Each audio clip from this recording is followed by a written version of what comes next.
Estamos no ar. Mais um vídeo nesta indústria vital e indo bem direto ao ponto, né? Hoje vamos falar um pouquinho sobre recuperação muscular, que é basicamente aí a parte 2 da parte 1, que é a performance do treino, certo? Vamos tratar um pouquinho disso porque eu acho que o primeiro tema já foi muito abordado aqui no canal, né? Já é para ter uma série de vídeos aí que você pesquisando você encontra. Então vamos lá, vamos discutir um pouquinho aqui sobre recuperação muscular. Por quê, né? Para começar, Zé. Por quê? Sejamos sinceros aqui. Se seu objetivo com a musculação for shape, você simplesmente quer ficar shapeado, a estética, você quer ficar bolado, bolada, sinistro, sinistra, vamos entender o seguinte, shape, sejamos francos, ele vem ou do treino ou da bola. Ponto final, certo? O grande ponto aqui é que apenas uma dessas vias, né, você vai poder enveredar pelos dois caminhos, ou até fazer uma associação de certa forma, mas apenas um desses caminhos aí é que lhe dá um shape de fato. Né? Ou você vai ser escravo ali do uso de hormônios, ou você vai ser escravo da sua performance. Ponto. É isto. E a dieta acaba que vai ajudar mais na manutenção, na qualidade desse físico, né? Adianta treinar sem fazer dieta? Até adianta, mas você não vai chegar no ponto que você quer, certo? Agora, quando a gente fala da musculatura, da hipertrofia, do shape em si de fato, não quando você já tem um shape e quer manter aquele padrão, quer manter aquela estética, quer manter aquele BF, enfim, você quer construir, pois bem, né? Você meio que tem dois caminhos ali. E o caminho do ergogênico, não só eu acho pior, né, como ele é bem mais insustentável, porque ainda que você tenha o hack do dinheiro infinito, uma vez que o próprio estilo de vida já não é barato, e o abuso disso daí também não, então ainda que você tenha o hack do dinheiro infinito, jamais existirá ser humano algum que terá o hack da saúde infinita. Então esse aluguel simplesmente custa muito caro. Né? Entenda que, adiantando um pouquinho aqui do que a gente vai conversar, tal qual o volume de treino, a dose, né, se você usa X e ganha X do hormônio, você passando para 2X, você não vai ganhar 2X. Você vai ganhar ali talvez 1.5X com duas vezes o colateral. E por aí vai. Então acaba que essa progressão aí ela é bem injusta nesse sentido, certo? Então não adianta só pesar a mão. Se fosse assim, acho que boa parte dos profissionais do mercado seriam extintos, né? Só ficariam os abusadores. Não é por aí que, enfim, que as coisas caminham. Então vamos lá. Voltamos aqui ao nosso assunto, certo? Recuperação muscular. Por que você tem que olhar para isso? Porque garantir a recuperação muscular. Uma vez você já garantiu a performance, é muito simples, elas se complementam, né?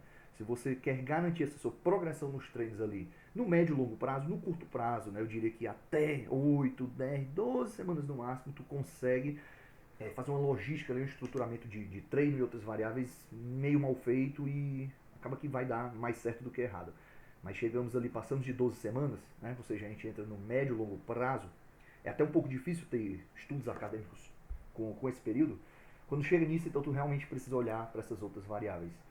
Então, assim, tu precisa olhar para a tua recuperação se tu quiser sustentar a tua performance de treino. No curto prazo, só meter a porrada dá certo.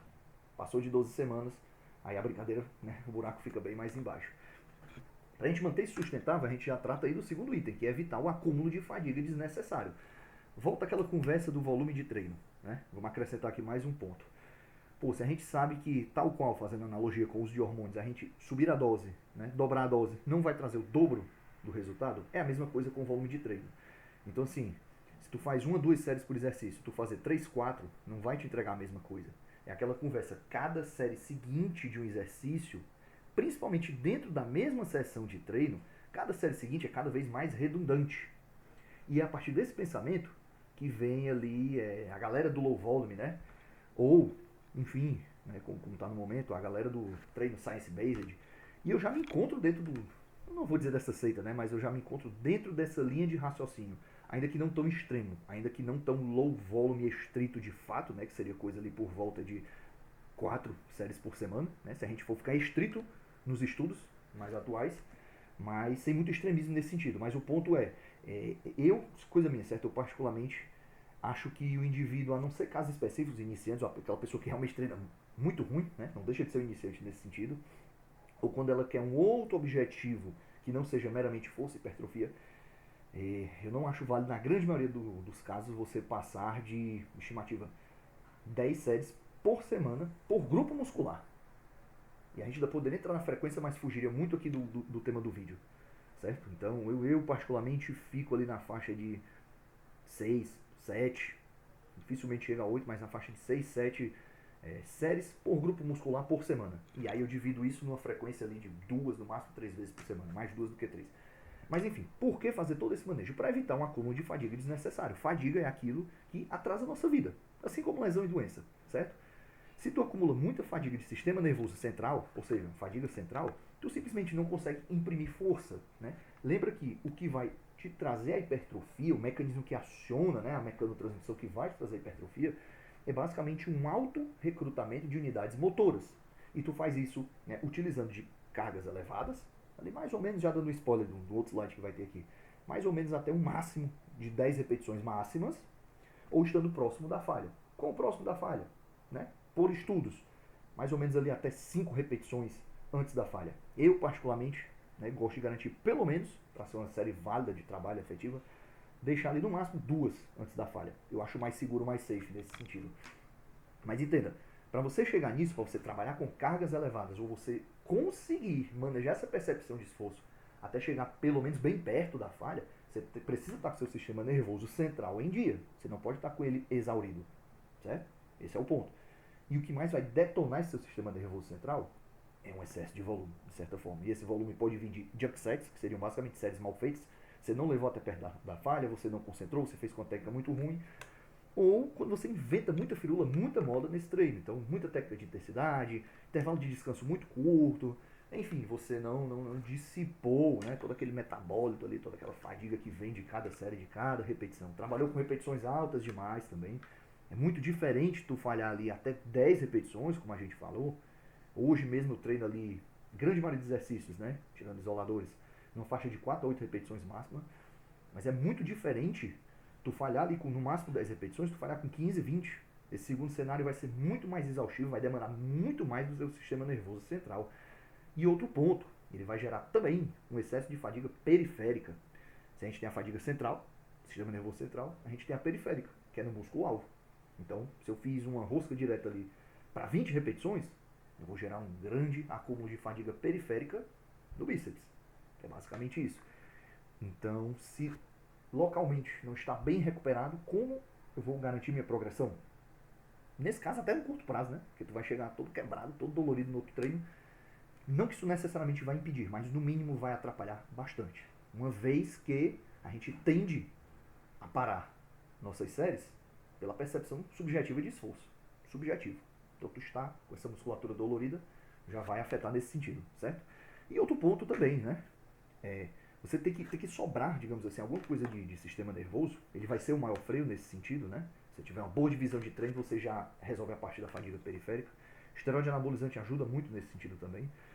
Mas qual é o ponto? Você tem que ter algum sistema nervoso central para outras atividades. Até se você for o cara que é estritamente atleta, você no mínimo vai ter que cuidar de patrocinadores, de produzir conteúdo. Alguma família você vai ter, né? Enfim, não moramos numa caverna. Na verdade, estamos no Brasil, né? Um país aí de grande insegurança jurídica, financeira, alimentar. Então você precisa ter cabeça para lidar com vários outros estresses, vários outros fatores, várias outras obrigações, compromissos da vida adulta do dia a dia, né? Seu trabalho, seu estudo, seu lazer, seu social, outras atividades físicas, se você pratica algum outro esporte. Enfim, então é como o Jordan Peters fala, né? O expoente máximo aí do low volume, que não é nem tão low volume assim, se você for ver o treino dele. Enfim, mas é como ele fala. We are always fucked up. Nós estamos sempre meio fodidos, né? Enfim, sempre meio desgastado, mas isso deve ter um limite. Não é tão no pain, no gain assim, entendeu? Seu treino precisa ser efetivo, não cansativo. Então, por todos esses motivos, a gente precisa olhar para a nossa recuperação muscular, para você não ficar girando com excesso de fadiga de sistema nervoso central e periférico. Você não precisa sofrer mais para o mesmo salário, ou até menos, né? Então a gente tem que atentar para esses fatores. E aí, continuando, o que vai influenciar na nossa recuperação muscular? Eu até procurei deixar na ordem, mas contrário a isso, antagônico a isso, o último item que você vai ver, ele vai ser o principal. Mas até chegar lá, está na ordem aqui de relevância, tanto por estudos como por percepção própria, né? Lembra que o que eu estou trazendo aqui seria science-based, né? Estou me baseando nos últimos estudos, mas também tem muito da minha experiência pessoal, que fique claro isso. Então, sinta-se à vontade para discordar, concordar, acrescentar seu ponto de vista, certo? Essa comunidade aqui é nossa. Mas o que vai influenciar na sua recuperação muscular? Vamos lá. Primeiro fator importantíssimo, controle do estresse. O que eu sei que é muito difícil no dia de hoje, com a rotina da grande maioria das pessoas de hoje, né? Principalmente se você for autônomo, se você for empresário aqui no Brasil. Então, tempo é uma coisa que provavelmente você não vai ter. Muito menos cabeça. Então você vai ter que ser um ninja aí da organização do seu tempo, do seu sono, de modular toda essa questão do estresse. Então eu diria que nesse sentido o principal vai ser você dar um jeito de ter tempo de qualidade. Não precisa ser muito, mas ele precisa ser de qualidade. E atentar para o seu sono, que é justamente o segundo item. Então assim, isso aqui vai incluir o seu lazer, tempo com seus familiares, seus entes queridos, enfim, algo que você atlete seu social, um almoço na casa de vó, de pai e mãe, passear, brincar com seus animais de estimação, passar o tempo com seu parceiro, sua parceira, enfim, saber quando parar do trabalho, né? Não entrar naquela cultura de produtividade a todo custo, workaholic, de achar que o certo é o cara que não dorme, que não descansa, podemos descansar depois que morrermos. Não é bem por aí. Na verdade, mais trabalho não significa necessariamente mais dinheiro. Hoje, se for ver, eu digo isso infelizmente, né? Pelo que eu percebo, às vezes nem mais estudo significa mais dinheiro. Lembra qual é a cultura que tu está imerso, né? Cuidado com isso. Então, assim, não caia naquela produtividade, aquela cultura de produtividade negativa. As coisas nessa vida vêm com muito esforço, né? Não existe dinheiro fácil, nem mesmo para quem faz dinheiro de forma errada. Não existe. Mas tu não precisa botar a perder, né? Enfim, outras questões da tua vida. Entenda que o equilíbrio também nesse sentido ele não vai existir. Mas você precisa saber modular esse tipo de coisa, certo? Se você quer produzir na sua parte social, no seu financeiro, no seu físico, no seu fisiológico, na sua saúde, não vai haver equilíbrio, mas você precisa saber dançar, né? De certa forma, em todas essas variáveis. Enfim, seus hábitos de vida e como você organiza seu tempo me parece serem os fatores fundamentais aqui. Então, indo para o tópico seguinte, sono, né? Lembra que isso está em ordem. Diretamente, por incrível que pareça, né? Quando eu cheguei nessa informação também foi impactante para mim, mas nós vamos destrinchar aqui. Diretamente, o seu sono tem pouco impacto na sua recuperação muscular. De novo, diretamente. Né? Se a gente isolar, na prática isso é impossível, se a gente isolar seu tecido muscular. Agora, qual é o ponto? Seu sono, ele é basicamente o maior regenerador, o maior remédio, o maior aliado do seu cérebro. Portanto, do seu sistema nervoso central, que se estiver exaurido, se você entrou em exaustão nesse sentido, sua performance e sua recuperação vão pro lixo. Então tu vê que, na verdade, não diretamente, mas indiretamente, ele vai ter muita influência aqui. Por isso que eu coloquei ele como o segundo item do nosso tópico. Né? Outra coisa, se você dorme mal, a sua percepção subjetiva de esforço para tudo, não só para treino, mas para todas as atividades, a gente volta à questão do trabalho, do social, enfim, seu drive para a vida, para fazer suas atividades, suas demandas, tudo isso vai estar pior. Então, a tua capacidade de tolerar volume, a tua capacidade de chegar próximo da falha, de recrutar unidades motoras, né, um alto limiar de unidades motoras, que é o que vai sinalizar para a hipertrofia. Enfim, não é estresse metabólico, não é dano muscular, blá blá blá. Não vamos fugir do tema, né? Sei que eu me emociono muitas vezes, mas tudo isso vai estar prejudicado. Você simplesmente vai tolerar menos de tudo nesse dia. Então, sono é fundamental. Eu diria que até para o cara que está imerso ali na cultura da produtividade, até para o cara que está priorizando isso, ainda acima ele precisa priorizar o sono. Você simplesmente não funciona bem para nada com um déficit de sono. E eu sei que tal qual o controle do estresse, isso é muito difícil de modular hoje em dia. Eu mesmo apanhei bastante até conseguir corrigir o meu. Né? Tem muita relação com o ciclo circadiano, mas também seria tema para outro vídeo, senão isso aqui vai, enfim, vai virar um webinário. Continuando. Terceiro ponto. Aqui é que está o verdadeiro hack dos esteroides anabolizantes. Apesar de serem esteroides anabolizantes, ou seja, anabólicos, esse anabolismo que ele oferece, na prática é muito pouco. Né? Esse crescer de graça é muito pouco. Na verdade, eles são muito mais anticatabólicos. E aí, se tu for ninja com a dieta, tu consegue usufruir bem, né? Com estratégias específicas de dieta, com drogas específicas nesse sentido. Mas, de novo, iria fugir ao tema do vídeo. Mas são ganchos para conteúdos futuros. Basta vocês pedirem. Enfim. Mas o verdadeiro hack dos esteroides anabolizantes está no aumento da sua capacidade de recuperação. É basicamente isso. Você aguenta mais. E aí tem outro ponto que é muito discutido, né, naquele papo de treino para natural, treino para hormonizado. Como é que fica o volume? Porque se esse sujeito recupera mais, logo é de se esperar que ele aguente mais volume. Mas não é bem por aí. Por isso que eu coloquei, ó, isto é discutível. Capacidade de maior volume é discutível. Por quê? Porque lembre-se, esse indivíduo também, ao mesmo tempo que ele vai ter, fato, uma maior capacidade recuperativa, isso não necessariamente vai se traduzir em aumento de volume. A não ser que ele treine muito mal, que ele treine fofo, ou que ele seja um iniciante, que não era nem para estar fazendo uso nesse cenário. Mas qual é o ponto? Esse indivíduo também vai ter um certo aumento meio abrupto de força. Esse cara vai ter mais drive para treinar, né? Esse cara, essa moça, enfim, esse indivíduo, essa pessoa. Então, tudo isso vai fazer, ou deveria fazer, né? Uma vez que esteroides anabolizantes são drogas de performance, não de estética, tudo isso vai fazer com que a qualidade da série dele aumente. E lembra, quanto mais séries você faz, menos ela lhe entrega de estímulo e mais fadiga ela lhe gera. Então, cada vez mais a gente deve caminhar, seja natural, seja hormonizado, para mais qualidade acima de quantidade. A quantidade aqui não faz muita diferença. Ela só atrasa a sua vida. Então, se você, mesmo de uma maneira artificial, digamos assim, com esteroide anabolizante, aumentou a qualidade da sua série, você é um cara que, na verdade, caminha para precisar fazer menos. Não por comodidade, não por preguiça, mas porque se a pancada da sua série está maior, você aguenta menos. Mesmo com a capacidade recuperativa maior. Então é uma coisa que não dá para bater o martelo. Ah, natural harmonizado, é mais volume, é menos volume. Eu seguiria acompanhando, né, o que eu faria. Eu seguiria acompanhando esse indivíduo que começou a harmonizar e iria fazendo ajustes conforme o feedback dele. Né? Quando você é coach, você é nutricionista, você é treinador, médico do esporte, enfim, uma das variáveis principais de um serviço de consultoria é justamente o feedback do seu cliente, do seu paciente, do seu aluno. Enfim, quando você não tem essa comunicação, isso abre margem para muito erro, ou para pelo menos uma não progressão. Então, comunicação aqui é essencial, né, nesse tipo de tópico. Pois bem, continuando, chegamos na dieta. E por incrível que pareça, isso foi informação nova para mim, que também foi impactante, né? Aqui é bem simples. Para você ter o máximo da sua recuperação muscular, basta 2 fatores na sua dieta. Né? Aqui eu estou falando de uma forma bem reducionista. Eu jamais estou dizendo que sua dieta deve apenas cobrir isso. Eu estou isolando a parte da recuperação muscular. E sua dieta, ela não cobre só isso. Né? Ela tem mais 1001 funcionalidades nesse quesito. Mas isolando para o nosso tema, se eu quero máxima recuperação muscular, basta que minha dieta bata a meta proteica. E geralmente tu não precisa nem estar no limite superior. Enfim, principalmente se tu estiver no off. Basta que tu bata a tua meta proteica e que tu não esteja num déficit calórico. Portanto, se basta eu não estar num déficit calórico, não necessariamente eu preciso estar num superávit calórico. Então, saímos daquele conceito de bulk cut. O indivíduo pode simplesmente estar numa isocalórica, no off-season, e construir tecido, no auge da capacidade recuperativa dele. Pelo menos no que tange em termos alimentares. Né? Então, já estamos saindo mais da caixinha aqui nesse sentido. Ou seja, dá para você plenamente crescer sem um bulk. Aqui seria tema para outro vídeo também, né? Qual é o indivíduo que deve, que pode, que tem o direito, digamos assim, de fazer um bulk.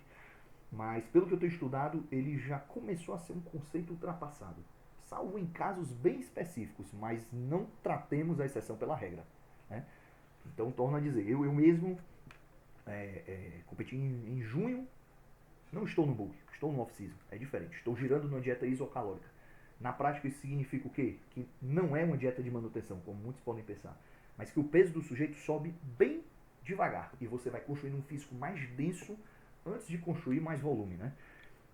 Coloque algo aí, uma média bem estimativa, 1 a 2% do seu peso corporal atual por mês, né? Não fique preso nessas métricas, eu só quero lhe dar um indício, certo? Alguma diretriz nesse sentido.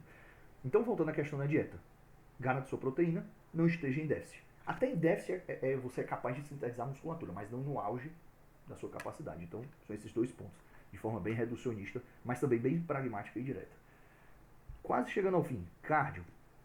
Aqui também é bem direto. Cardio de menos ou de mais, principalmente no que tange a volume, até mais do que a intensidade do cardio. Tu vê que o volume sempre é a diferença do remédio para o veneno, né? A dose do volume que é o diferencial aqui, tanto no treino quanto no cardio. Então assim, cardio de menos. Pô, se você é um indivíduo que tem cardio de menos, ou você sequer faz cardio, então a sua capacidade cardiorrespiratória é aquém do desejável. Logo, você é um cara que não tem uma entrega, uma oxigenação suficiente, uma entrega de nutrientes, né, uma circulação suficiente. Você é um cara que não roda no máximo da sua capacidade recuperativa. O fato de você ter um bom condicionamento cardiorrespiratório garante que você recupere mais rápido, inclusive entre séries. Então estamos falando da sua capacidade de recuperação intra-treino, né, durante a sessão. Isso faz muita diferença. Você não precisa ficar 5, 6, 7 minutos ali dispineico, morrendo, sem ar, entre uma série e outra de agachamento. Então, você recupera mais rápido, em menos tempo. Né? E entre um treino e outro, claro. Uma capacidade de recuperação em geral também. Né? Mas voltando, isso conta muito para o intratreino. Agora, se você é um cara que abusa do cardio, e isso é muito comum acontecer em preparações, né? Tem que atentar muito para isso.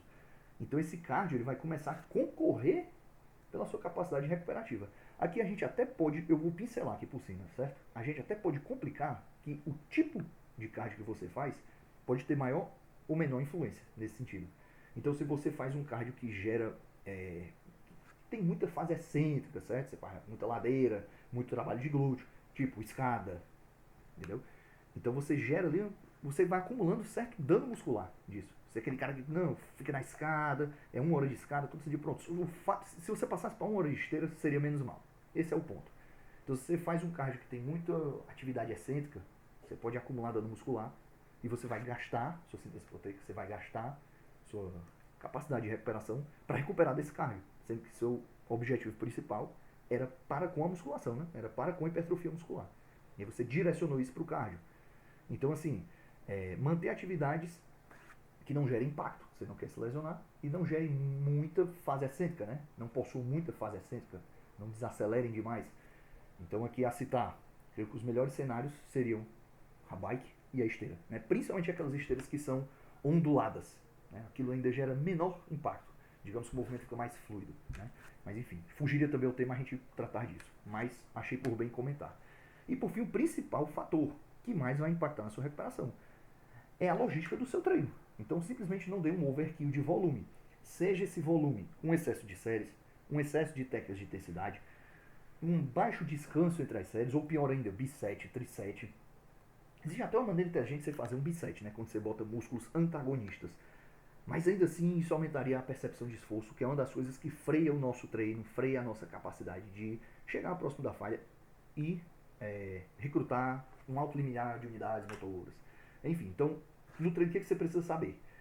Não é que menos é mais, mas geralmente menos é melhor. Então procure achar aquele mínimo de volume que você evolui, garante ele, certo? E você vai de forma homeopática, eu diria que no máximo, um acréscimo de 20% de volume, né? Um período ali de pelo menos 8 semanas, então isso requer teste, é por isso que existem serviços de consultoria, porque eu sei que isso é complicado na prática, mas ali, achou o volume mínimo recuperável, por sessão e semanal, você sobe ali cerca de, no máximo, 20% de volume a cada, pelo menos, 8 semanas, que eu ainda acho pouco, mas eu estou tentando conciliar estudos com a prática aqui, enfim, minha prática clínica, e você observa até chegar próximo da sua capacidade máxima recuperativa. Como é que você vai saber isso? Pela sua progressão no treino. Então, se você faz 2 séries por exercício e está progredindo nessas 2 séries por exercício, não tem a menor necessidade de você colocar uma terceira série. Não é aumentando o volume load, que é outro conceito, que você vai evoluir mais. Você não evolui com um acúmulo de trabalho, mas com a melhora de um trabalho já pré-existente. É basicamente isso, certo? Então, assim, basicamente esses são os fatores que vão influenciar na sua recuperação. E pra gente chegar no final do vídeo, que eu sei que eu falo muito, né? Eu jogo muita informação, talvez condense muita informação, e eu espero que também não seja prolixo, mas eu gosto de deixar as coisas bem fixas aqui. De maneira geral, certo? Você recapitular aqui o vídeo, ele já teria encerrado. Primeira coisa que você precisa garantir para evoluir infinitamente, virtualmente infinito, sua performance. Né? Para você performar bem, você basicamente precisa garantir um alto recrutamento de unidades motoras. Né? Vamos pular palestrinha sobre o que seria isso. E você tem 2 maneiras de fazer isso. Trabalhar com cargas altas, então recomendo que utilize no máximo, né, uma zona que vá até 10 repetições máximas, não vai falhar com 12, 15, 20, salvo em séries de aquecimento, mas aí você não falha. Né? Enfim, temos feeder set para isso, para você preparar a musculatura, preparar seu sistema nervoso central, sem gerar fadiga, por isso você fica distante da falha. Ou justamente chegar próximo a essa falha. E aí pela literatura, né, isso é um infográfico do Chris Bradley, mas você não pode interpretar tudo ao pé da letra. A gente tem que, se você parar pelo menos 5 repetições antes da falha, então se você botou uma carga para falhar na 10ª, se você for pelo menos até a 5ª, você já garantiu uma série efetiva, uma série válida para hipertrofia. Por quê? Porque você já teve um alto recrutamento motor. Pronto, não é estresse metabólico, não é pump, não é dano muscular, só recapitulando isso. Na prática, eu acho muito intangível você ficar 5 antes da reserva, principalmente se for um exercício complexo.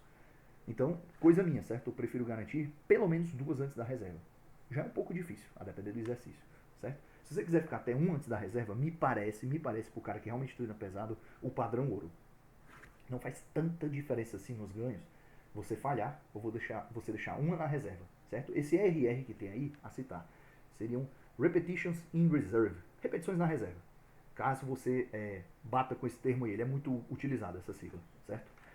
Então, assim, o que eu sugiro? Você fique ali uma antes da falha ou 0 repetições na reserva, que é diferente de falhar. Você sabe que você falharia na próxima. Se você tentasse, não daria certo. Então você parou antes. Mas eu sei que o cara já tem que ser mais avançado, já tem que ser mais ninja, né? E assim, já tem que ter uma experiência com um maquinário específico, com um exercício específico, com aquele movimento que ele está trabalhando, para ter uma noção disso. Mas enfim, padrão ouro aí parece ser uma repetição antes da falha. Pronto, você já garante ali o auge da sua performance, né? Depois da performance vem a recuperação. Então isso, de resumo bem geral, não abuse de volume. É o fator principal, certo? Não abuse de volume. Então não façam séries perdidas, junk sets, né? Não abuse de técnica de intensidade, não fique usando repetição alta, não tem motivo para isso. E não distribua de forma porca o seu treino. Tipo, você fazer 20 séries de peito na sessão, o dia de peito, o dia de braço, e aí você vai fazer 5 exercícios, 3 séries cada, entendeu? Você está dando aquele overkill, você está desensibilizando a sinalização do treino. Então, ao invés de você fazer 20 séries para peito, antes você fizesse 10 e 10, que já é muito. Ou, voltamos àquela sugestão, né? Aquele volume máximo semanal de 10 séries. Você pode fazer as 10 de uma vez para peito, você pode fazer 5, 5. Ou melhor ainda, você pode fazer 3, 3, 3. Você ainda reduziu o volume, mas aumentou a frequência. Isso tende a ser melhor. Isso tende a ser melhor. Porque é um jogo mais de qualidade do que quantidade. Enfim, e voltando também à questão do estresse, que tem muito fator nisso. É basicamente não abusar do seu volume, dormir bem, manejar estresse, então tempo de qualidade conta muito aqui, bater proteína, não estar em déficit. E não ser sedentário para com o cardio. Pronto, um grande resumo geral. E lembrar sempre que é um processo crônico. A hipertrofia muscular é uma adaptação crônica do organismo. Uma das mais crônicas, por sinal. Porque antes disso, você vai ganhar propriocepção, basicamente uma palavra bonita para coordenação motora, né? Você vai ganhar força antes da hipertrofia. Você vai ficar com um shape provavelmente mais denso antes dele ganhar mais volume. Então é algo inerente ao longo prazo. No médio prazo, você já melhora esse shape. Mas volume mesmo, é questão de longo prazo, né? Eu diria aí, até citei, que um off-season bem feito deve durar ali pelo menos uns 6 a 8 meses, né? O ideal ali, o padrão ouro, é ele ser o dobro do tempo do seu cut se você realmente ficou seco de uma vez, como deve ser um cut. Mas, de novo, não vamos fugir do tema. O vídeo aqui já está se encaminhando para quase meia hora. Eu espero já ter conseguido passar bastante informação e que a gente tenha ganchos para outros assuntos, outros temas. Então, a comunidade é nossa, volto a dizer, certo? E é isto. Aqui quem fala é Zezé. E diga sempre que aprendeu aqui com o pai. E é isso. Estamos juntos, senhores.